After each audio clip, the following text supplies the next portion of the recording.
नमस्कार किसान भाइयों, कृषिफाई मंडी अपडेट्स में एक बार फिर आप सभी का बहुत बहुत स्वागत है। चलिए जान लेते हैं कि आज यानी कि 8 नवंबर को क्या रहे महाराष्ट्र की मंडियों में फसलों के दाम। शुरुआत करते हैं उड़द से। पुणे की मंडी में उड़द के दाम थे 8,500 रुपये, लातूर की मंडी में थे 7,100 रुपये, अकोला की मंडी में थे 3,350 रुपये, धुले की मंडी में थे 5,100 रुपये, सहगांव की मंडी में थे 5,100 रुपये, धुलगांव की मंडी में थे 3,201 रुपये। आंवले की बात करें तो औरंगाबाद की मंडी में आंवले के दाम थे 1,700 रुपये, पुणे की मंडी में थे 2,500 रुपये। करेले की बात करें तो औरंगाबाद की मंडी में थे करेले के दाम 1,400 रुपये, श्रीरामपुर की मंडी में थे 2,550 रुपये, कल्याण की मंडी में थे 1,600 रुपये, सोलापुर की मंडी में थे 2,000 रुपये, पुणे की मंडी में थे 2,000 रुपये। लौकी के दाम औरंगाबाद की मंडी में थे 7,000 रुपये, पुणे की मंडी में थे 1,100 रुपये, नागपुर की मंडी में थे 1,150 रुपये, मुंबई की मंडी में थे 1,700 रुपये। शिमला मिर्च के दाम औरंगाबाद की मंडी में थे 3,500 रुपये, श्रीरामपुर की मंडी में थे 1,550 रुपये, कल्याण की मंडी में थे 5,500 रुपये, सोलापुर की मंडी में थे 1,500 रुपये, पुणे की मंडी में थे 3,000 रुपये, नागपुर की मंडी में थे 4,750 रुपये। धनिया के दाम पुणे की मंडी में थे 9,500 रुपये, लहसुन के दाम पुणे की मंडी में थे 5,250 रुपये,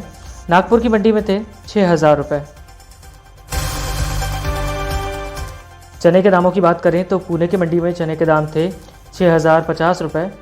भोकर की मंडी में थे 3,721 रुपये, राहता की मंडी में थे 3,600 रुपये, वसीम की मंडी में थे 4,200 रुपये, लातूर की मंडी में थे 4,800 रुपये, अकोला की मंडी में थे 4,300 रुपये, मुंबई की मंडी में थे 6,000 रुपये। मक्के के दाम औरंगाबाद की मंडी में थे 700 रुपये, पुणे की मंडी में थे 1,100 रुपये, मुंबई की मंडी में थे 1,600 रुपये। प्याज के दाम कोल्हापुर की मंडी में थे 2,000 रुपये, औरंगाबाद की मंडी में थे 1,500 रुपये, श्रीरामपुर की मंडी में थे 2,400 रुपये, सतारा की मंडी में थे 2,500 रुपये, सोलापुर की मंडी में थे 2,200 रुपये, नागपुर की मंडी में थे 2,700 रुपये, पुणे की मंडी में थे 2,400 रुपये, कल्याण की मंडी में थे 2,600 रुपये, नागपुर की मंडी में थे 2,750 रुपये, राहता की मंडी में थे 3,050 रुपये। आलू के दाम औरंगाबाद की मंडी में थे 1,750 रुपये, मुंबई की मंडी में थे 2,000 रुपये, श्रीरामपुर की मंडी में थे 1,250 रुपये, सतारा की मंडी में थे 1,800 रुपये, सोलापुर की मंडी में थे 1,500 रुपये, पुणे की मंडी में थे 1,800 रुपये, नागपुर की मंडी में थे 1,500 रुपये और कल्याण की मंडी में थे 2,200 रुपये। सोयाबीन के दाम औरंगाबाद की मंडी में थे 2,400 रुपये, मोर्शी की मंडी में थे 4,662 रुपये,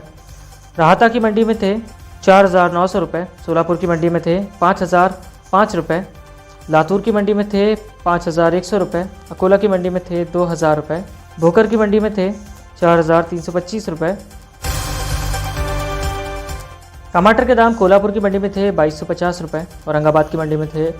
2,850 रुपये, सतारा की मंडी में थे 2,500 रुपये, कल्याण की मंडी में थे 3,200 रुपये, पुणे की मंडी में थे 2,250 रुपये, सोलापुर की मंडी में थे 1,800 रुपये। और गेहूं के दाम भोकर की मंडी में थे 1,800 रुपये, वसई की मंडी में थे 3,260 रुपये, राहता की मंडी में थे 1,901 रुपये, सहगांव की मंडी में थे 2,000 रुपये, अकोला की मंडी में थे 1,760 रुपये, औरंगाबाद की मंडी में थे 1,933 रुपये, मुंबई की मंडी में थे 3,600 रुपये, सोलापुर की मंडी में थे 2,565 रुपये, पुणे की मंडी में थे 4,300 रुपये। किसान भाइयों, तो ये थे आज के महाराष्ट्र के मंडी अपडेट्स आपको कैसे लगे हमें कमेंट सेक्शन में लिखकर ज़रूर बताइएगा। इस तरह के और अपडेट्स के लिए बने रहिए कृषिफाई के साथ। धन्यवाद।